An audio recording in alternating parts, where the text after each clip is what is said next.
আসসালামু আলাইকুম viewers, welcome back to my channel Yummy Table by Nusrat. আজকে আমি তৈরি করে দেখাবো কিভাবে ঘরে বসে খুব সহজেই নরম স্পঞ্জি সুইস রোল কেক তৈরি করতে হয়। চলুন তাহলে শুরু করা যাক। এখন একটি বাটিতে আমি হাফ কাপ ময়দা, হাফ চা চামচ বেকিং পাউডার এবং 1 চিমটি লবণ দিয়ে দিচ্ছি। এখন একটি স্প্যাচুলার সাহায্যে উপকরণগুলো মিক্স করে নিচ্ছি। মিক্স করা হয়ে গেলে এখন এগুলোকে আমি চেলে নিব। উপকরণগুলো চেলে নিলে কেকের টেক্সচারটা খুবই ভালো আসে, তাই চেষ্টা করবেন শুকনো উপকরণগুলো অবশ্যই চেলে নিতে।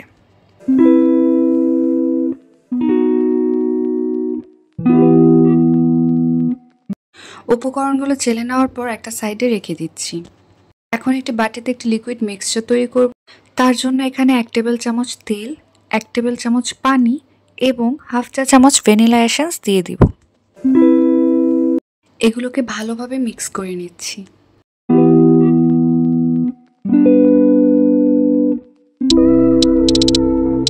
মিক্স করা হয়ে গেলে এটি একটা সাইডে রেখে দিব।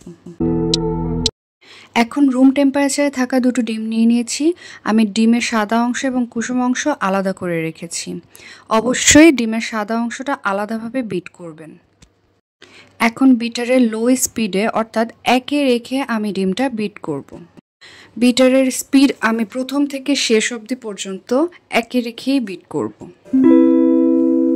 ডিমটা একটু ফেনা ফেনা হয়ে আসার পরে এখানে আমি চিনি অ্যাড করব। চিনিটা আমি ব্লেন্ডার করে রেখেছি। এখানে আমি হাফ কাপ চিনি নিয়েছি। হাফ কাপ চিনিকে আমি ব্লেন্ডারে গুঁড়া করে তারপর অ্যাড করছি। এতে করে চিনিটা ভালোভাবে মেল্ট হয়ে যাবে। চিনিটা একবারে দেব না, অল্প অল্প করে দিয়ে তারপর বিট করতে হবে। এখন আমি ডিমটা ফোম হয়ে আসা পর্যন্ত বিট করতে থাকবো। ওভার বিট করতে যাবেন না, ওভার বিট করলে ডিমটা বসে যাবে, তখন কেকটা কখনোই সফট হবে না। ফোমটা পারফেক্ট হয়েছে কিনা তা চেক করার জন্য একটা নাম্বার লিখবেন। সেটা যদি স্থায়ী থাকে লেখাটা, তাহলে বুঝতে হবে আপনার ফোমটা পারফেক্ট হয়েছে। এখন আমি কুসুমটা অ্যাড করে দিচ্ছি। খেয়াল রাখবেন কুসুমটা অ্যাড করার পরে বেশি বিট করা যাবে না। এখন যে লিকুইড মিক্সচারটা বানিয়ে রেখেছিলাম আমি সেটা অ্যাড করে দিচ্ছি। আবারও 10 সেকেন্ডের মতো বিট করে নিচ্ছি। এখন শুকনো উপকরণগুলো একটু একটু করে দিয়ে মিক্স করে নেব। মিক্সটা আপনারা দেখতেই পাচ্ছেন আমি কিভাবে ফোল্ডিং মেথডে মিক্স করে নিচ্ছি। এই কাজটায় তাড়াহুড়া করা যাবে না, এই কাজটা খুবই আলতোভাবে আস্তে আস্তে করতে হবে, নয়তো ডিমের ফোমটা বসে যেতে পারে।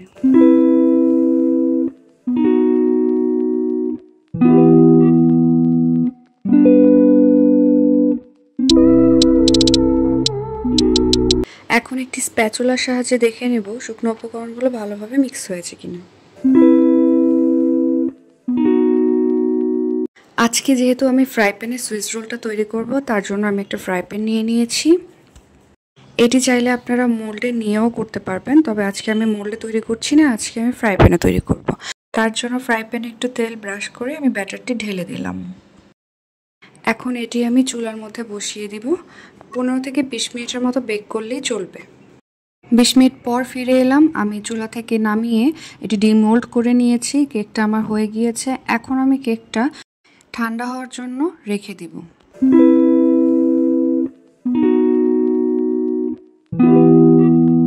কেকটা ঠান্ডা হয়ে গিয়েছে। এখন আমি এখানে ক্রিম দিয়ে নিব। ক্রিমের জন্য আমি আরেকটা ভিডিও তৈরি করব, দেখিয়ে দেব কিভাবে ক্রিম অনেকক্ষণ স্টিফ থাকবে এবং ক্রিমের A to Z টিপস এবং ট্রিক্স আপনাদের সাথে শেয়ার করতে।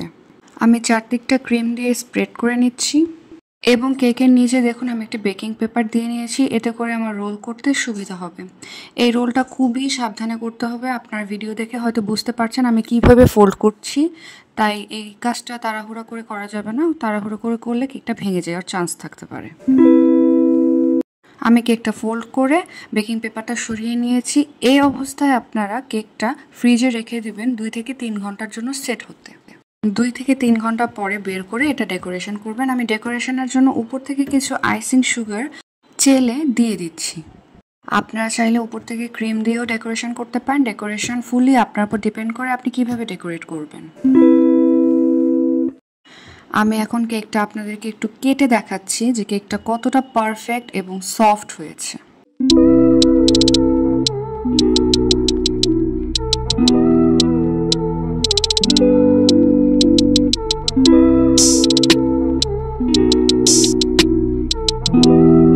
কেকটাতে আমি আরেকটু ডেকোরেশনের জন্য এখানে এডিবল গোল্ড লিফ পেপার দিয়ে দিচ্ছি এবং উপর থেকে কিছু স্প্রিঙ্কল দিয়ে দিব।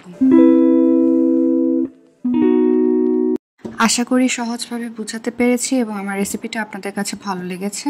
ভালো লেগে থাকলে প্লিজ আমার চ্যানেলটি সাবস্ক্রাইব করবেন এবং লাইক কমেন্ট করে পাশে থাকবেন। Thanks for watching. আল্লাহ হাফেজ।